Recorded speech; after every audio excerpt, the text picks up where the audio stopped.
Hey, it's Video Friday. So good to chat with all of you.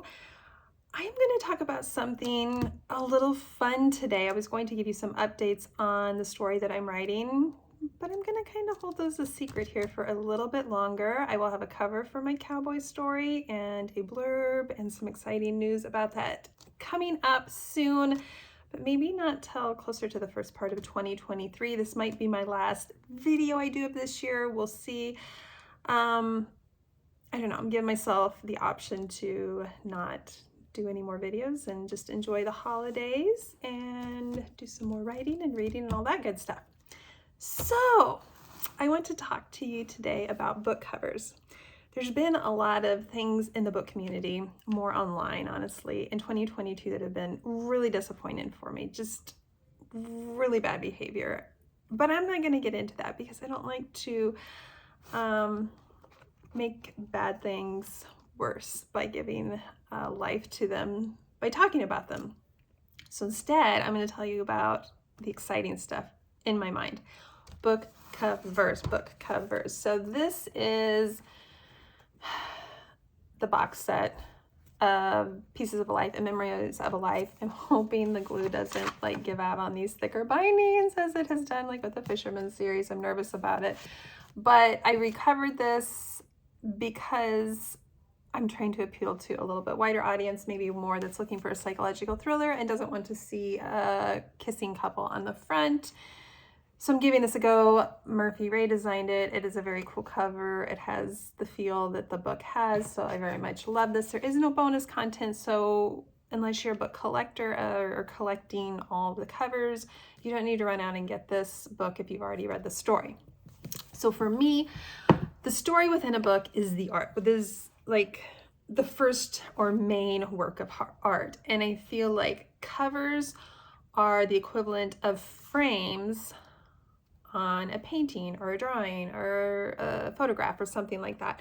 And there can be people who make really cool frames, and the frames can be definitely a work of art themselves. But as with everything, art is individual and what our taste is. So on one hand, as a book collector, I'm sure it's maddening to try to collect 5 of the same title of book because you want all of the covers.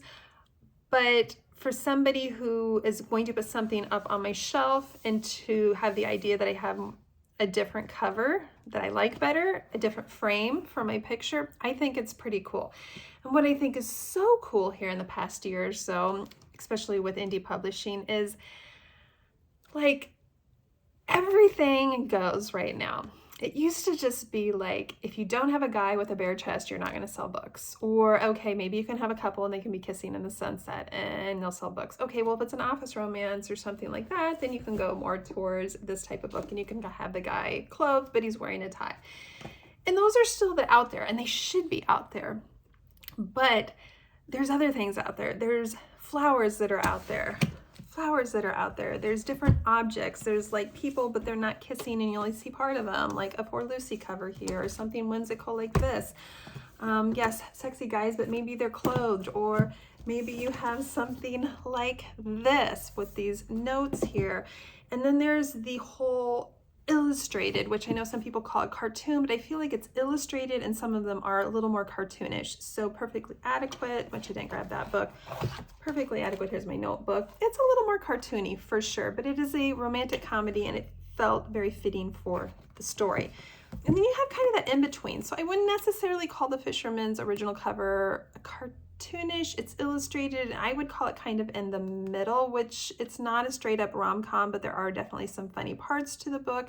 So I felt it was very fitting for that story. And then there's this exclusive cover of the Montgomery Sisters. So it's Undeniably You and Naked Love. And it's from Beyond Pages over in Australia. This was in a book box, and no, if you don't have one already, you won't probably be getting one. It is a limited edition. It's got the nice foil, but here's the thing. This is an illustrated one, but I wouldn't call it cartoonish. I would simply call it illustrated.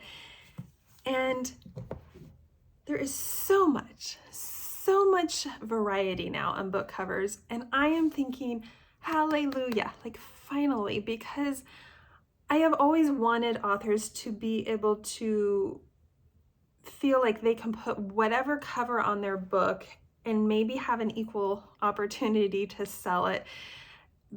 For me, I don't write the same type of romance. I'm like all over the place. So I don't want my books to all look the same, because I don't want there to also be this feel like, well, if our books look all the same, the stories must be all the same. And they're not all the same. They're all very, very different. So I want this big difference between all of them. I've tried to brand myself a little bit more over the past so many years as far as like the font that my name is on it, just something like that. That's my stamp on it, but everything else is very unique. Like, I want to believe my stories are unique. And so I am just in heaven here. I am loving seeing all these different books out there with these different covers and the art that does go into it. I feel like even cover artists who are really creative people have to be happy about this too. They're not just being given a picture of, like, I purchased a guy's picture from a photographer and I give that to the cover artist and I'm like, here you go, do something magical with what?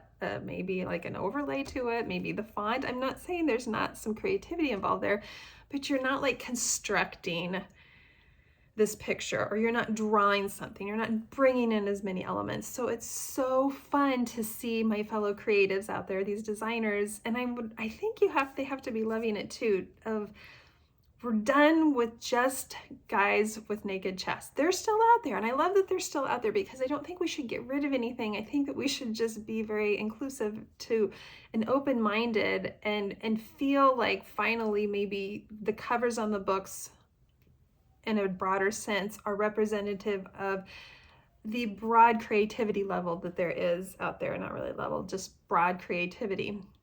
So I am thrilled. I absolutely love this. I will be brokenhearted if some trend comes along that actually tries to take over. Like, some people didn't like the illustrated covers. They called them cartoons. And they're like, oh, I don't like this trend here. And it was kind of a trend, and it still is, but I feel like it's spreading out to something much broader. Like I said, they're not just cartoon looking anymore. There is the illustrated and the art look to it, but I still see lots of flowers out there, and I see lots of objects still, and I still see the guys, and I love it. I love it. So tell me below how you feel about covers. Are you a collector? Do you like the character art stuff? This is a character art bookmark from For Lucy, and it went out in a book box. Here's a quote on the back. There was the Bodhi and Henna cover art, swag type art. I don't have any of those. I'm hoping they send some to me. Very cool. Like, artists drew it and they like digitally colored it, and I'm doing that for my upcoming release, and I'm really excited about it.